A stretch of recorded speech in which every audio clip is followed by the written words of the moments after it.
So our very first step in the simanim, in the stages of the Seder, simanim really means signs, because as we go through the Seder, it's a signpost of our own spiritual excavation to freedom. The very first step, which is often the favorite, is the first cup of wine when we say Kaddish. And Kaddish means sanctification. It means holiness, means transcendence.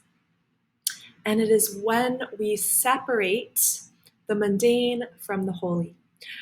It is when we mark the beginning of the Seder as a consecration to Hashem, which is why a marriage is known as Kiddushin, consecration, because a woman is taken from all of the world and made special, made holy to her one and only soulmate. And it's a time for us to rededicate our love and our relationship with our Creator, with Hashem. So it begins with Kiddush, reciting Kiddush over wine. And when we pour the wine, it flows over the top to represent abundance, the abundance of this mystical flowing secret of the purpose of the Seder, which is to consecrate and to elevate this physical world and permeate the physical with holiness, which is why the Seder is filled with physical acts of drinking and singing and eating and reclining. And it's through the physical that we really elevate. So this is the first cup of wine.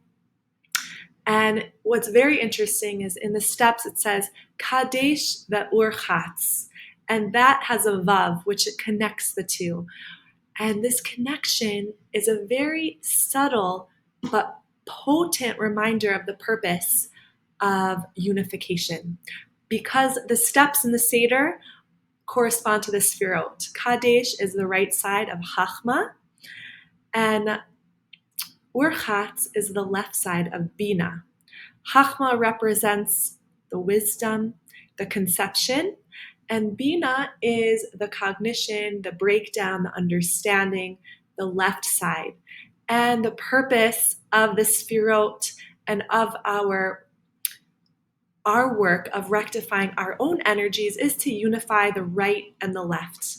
And that's why it has a vav to connect the two. So enjoy this cup of wine as we move away from spiritual stagnancy and consecrate this Seder as a ritualistic meditation to bring us back to our relationship with Hashem and to our ultimate freedom.